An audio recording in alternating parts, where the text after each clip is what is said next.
मसीह में प्रिय भाइयों एवं बहनों, आप सब लोगों के लिए परमेश्वर का संदेश। इस संदेश में मैं आपको बाइबल के वचन से एक प्राचीन शहर जिसका नाम था यरीहो, उस पर इजरायलियों ने परमेश्वर की अगुवाई में किस तरह से विजय प्राप्त की थी, उस शहर की दीवार को कैसे यहोवा के कहने पर यहोशू ने गिरा दिया, इसके बारे में बताने जा रहा हूँ। इस वचन को सुनकर आपको ईश्वर की आशीष मिले। भाइयों, यरीहो बहुत प्राचीन समय में एक शहर हुआ करता था। वहां सब कुछ सामान्य से ही जिंदगी लोग जी रहे थे, मगर एकाएक यरीहो नगर के सारे दरवाजे बंद हो गए। उस नगर के लोग बहुत ज्यादा डर गए थे, क्योंकि इजराइल के लोग उन पर हमला करने आ रहे थे और वो बहुत ही पास थे। कोई भी व्यक्ति अब उस नगर में ना ही आ रहा था, ना ही कोई बाहर जा पा रहा था। तब यहोवा ने यहोशू से कहा, देखो, मैंने यरीहो नगर को तुम्हारे अधिकार में दे दिया है। इसका राजा और इसके सारे सैनिक तुम्हारे अधीन होंगे। बस 6 दिन तक अपनी सेना के साथ नगर के चारों ओर अपना शक्ति प्रदर्शन करो और 7वें दिन नगर के चारों ओर 7 फेरे करो और चलते समय तुरही बजाओ। भाइयों, तुरही एक प्रकार का म्यूजिकल इंस्ट्रूमेंट होता है, जैसा कि आज के समय में बेंजो को आप कह सकते हैं, जिससे तेज ध्वनि निकलती है। फिर यहोवा ने आगे कहा, लोग तुरहियां बजाते हुए तेज आवाज करेंगे और जब तुम लोग यह आवाज सुनो तो तुम सब सारे लोग मिलकर एक साथ चिल्लाना, ठीक वैसे ही जैसे कोई हमला करने के समय चिल्लाता है। जब तुम ऐसा करोगे तो नगर की दीवारें गिर जाएंगी और तब तुम्हारे लोग सीधे नगर में प्रवेश कर पाएंगे। भाइयों, इस प्रकार यहोशू ने कुछ लोगों को, जो याजक थे, उन लोगों को इकट्ठा किया और यहोशू ने उनसे कहा, यहोवा के पवित्र संदूक को ले चलो और 7 लोगों को तुरही ले चलने को कहो। फिर आगे बताया कि सबसे आगे आगे हथियार लिए हुए सैनिक रहेंगे, फिर उसके बाद पवित्र संदूक लिए हुए लोग और उसके पीछे तुरही बजाने वाले लोग रहेंगे। तब यहोशू ने लोगों को आदेश दिया, जाओ और नगर के चारों ओर शक्ति प्रदर्शन करो। जब यहोशू ने लोगों से बोलना खत्म किया तो यहोवा के पवित्र संदूक के सामने लोगों ने चलना आरंभ किया।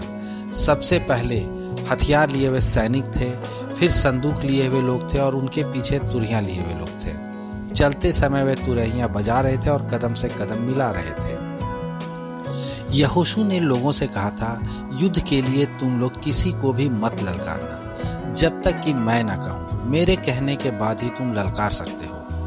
यहोशू ने याजकों को यहोवा के पवित्र संदूक को नगर के चारों ओर ले जाने को आदेश दिया। ऐसा करते समय पहला दिन बीत गया। फिर दूसरे दिन भी उन सब के सब ने एक बार फिर नगर के चारों ओर चक्कर लगाया और उसके बाद वे अपने डेरों में लौट गए।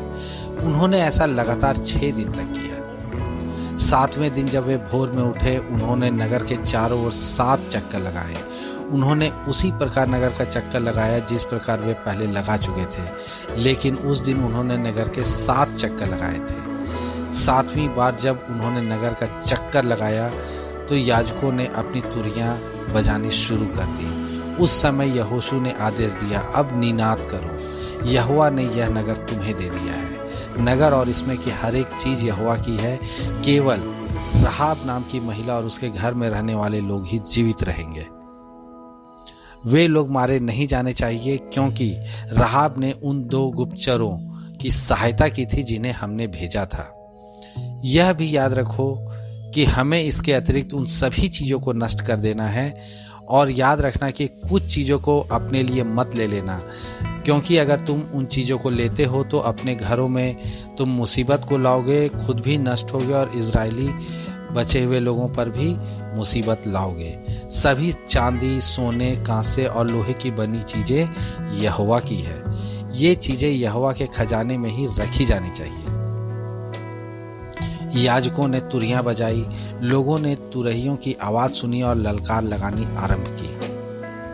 फिर एकदम से यरीहो की दीवार गिर गई और लोग नगर में दौड़ पड़े। इस प्रकार इजराइल के लोगों ने नगर की हर एक चीज को नष्ट की।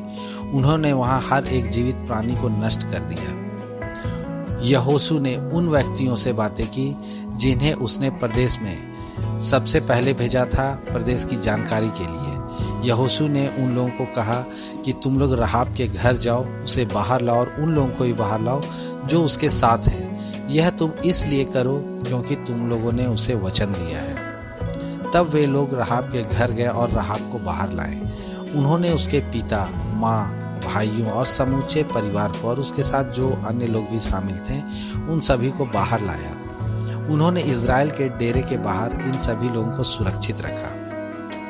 इसके बाद इज़राइल के लोगों ने सारे नगर को जला दिया और सोना, चांदी, कांसा और लोहे की बनी चीजों को यहोवा के खजाने में रखने के लिए बचा लिया। यहोशू ने राहाब, उसके परिवार और उसके साथ अन्य व्यक्तियों को भी बचा लिया। यहोशू ने उन्हें जीवित रहने दिया क्योंकि राहाब ने उन लोगों की सहायता की थी जिन्हें उसने यरीहो में जासूसी करने के लिए भेजा था। उस समय यहोशू ने शपथ के साथ महत्वपूर्ण बातें कही। उसने कहा, कोई व्यक्ति जो यरीहो नगर को पुनः निर्माण करने का प्रयत्न करेगा यहोवा की ओर से खतरे में पड़ेगा। जो व्यक्ति नगर की नींव रखेगा वह अपने पहले पुत्र को खो देगा और जो व्यक्ति फाटक लगाएगा वह अपने सबसे छोटे पुत्र को खो देगा। यहोवा यहोशू के साथ था और इस प्रकार यहोशू पूरे देश में प्रसिद्ध हो गया। भाइयों, इस कहानी से हमें यह पता चलता है कि परमेश्वर की बात मानने से हम हर चीज पर अपनी जीत हासिल कर सकते हैं। आमीन। मेरे प्रिय भाइयों एवं बहनों, बाइबल का वचन अगर आपको अच्छा लगा वीडियो को लाइक करें और इसे ज्यादा से ज्यादा फैलाने में मदद करें और हाँ, चैनल को सब्सक्राइब जरूर करें।